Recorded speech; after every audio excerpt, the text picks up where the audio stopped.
I've seen on American television channels the fact that you are refusing to endorse or support your Republican nominee for President, Donald Trump. First of all, are those reports accurate? Yes.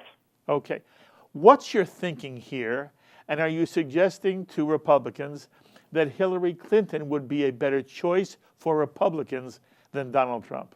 No. First, there is no Republican nominee, right? There's not going to be a Republican nominee for 10 weeks. So one of the things I'm saying to Republican elected officials, governors, senators, congressmen, congresswomen, why would you endorse him now, even if you say, I plan to endorse the nominee? If you do, you've got 10 weeks of Trump making more unbelievable, stupid statements that you're going to have to defend. So why don't you just hold off until the convention? That's the first thing. Because today there is no Republican nominee. That's a kind of tactical thing. And by the way, I also think Republican office holders who are elected in the Republican Party may have an obligation to support the nominee that I, as a private citizen, or that any private citizen doesn't have. Mm-hmm. Marco Rubio said he's supporting Trump because he pledged he would during the campaign. He said, I'm going to support the nominee. I go back to 1972, the first election when I was old enough to vote, and the nominees for president, I was for Scoop Jackson. I was a Democrat then. I was working for Scoop Jackson. The nominees, of course, were McGovern and Nixon. Yes. I wasn't going to vote for Nixon because of Watergate, and I wasn't going to vote for McGovern because I was a hawk, a Scoop Jackson, Hubert Humphrey Democrat. Yep. I thought McGovern. So I voted for governor, I voted for senator, I voted for Congress. I did not vote for president, and I'm gonna. That's where I am this year. Fascinating. I think people should go to the polls, but I don't support either of those two for president. Okay. And what is your biggest concern? About Trump? Over Trump. What's your biggest concern? Look, I would put it this way. This is a question of character and fitness to be commander-in-chief. And reading speeches from a teleprompter isn't going to change his personality or his character. And I think we have, the guy's 70 years old, give or take a few months. You don't change your spots at the age of 70. He is who he is. And I think we've seen in the campaign in this year, this is the chair of George Washington and Abraham Lincoln. He's not fit to sit in that chair. Mm-hmm.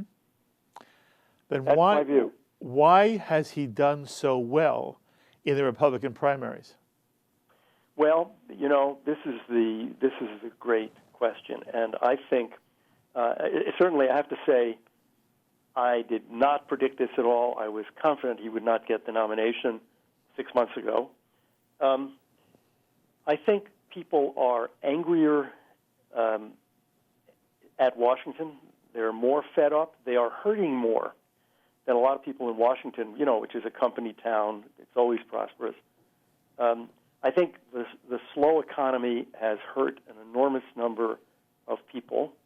I also think the tone that I was referring to before from the Obama administration, the tone of contempt and condescension, has spread throughout our politics now, making it easier for somebody like Trump.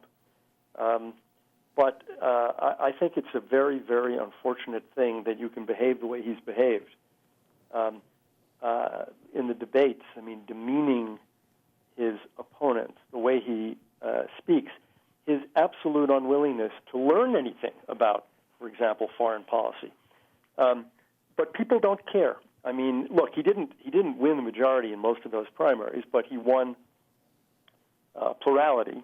So you have millions of Republicans voting for him, and if he's the nominee, by the way, you're going to get millions of Democrats voting for him too, the so-called Reagan Democrats or blue-collar Democrats.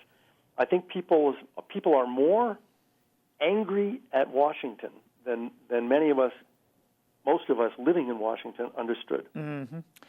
Can he win the general election?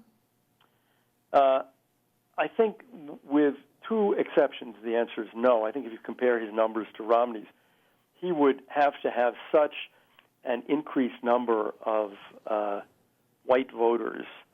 I don't think they exist or are going to all vote.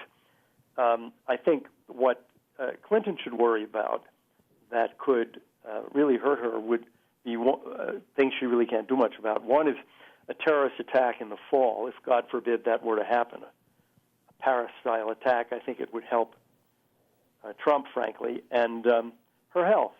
I mean, if she has some kind of health event that leads people to think, she's not healthy, that's terrible for her too.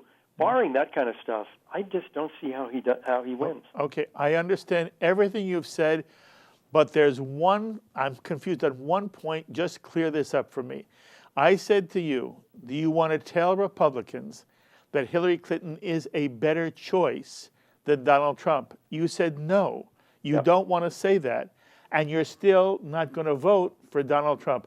If you vote for everybody on a ticket except the top of the ticket, you vote for governors and senators and Congress, but you don't vote for Donald Trump, in essence, you are facilitating the win of Hillary Clinton. It would seem to me then, on some level, Elliott, as painful as it may be to you, you do feel Hillary Clinton would be the lesser of the two evils. I don't think of it that way. That is, I am not going to vote for either of these two people. We'll see who wins the election. But I don't think on the basis of, I remember Whitewater and, all of the precursors to today's emails. I don't find her an attractive or acceptable figure, although it's not on foreign policy grounds. I think she'd probably be better on foreign policy than Obama has been. In my view, I don't have to discuss who's facilitating what.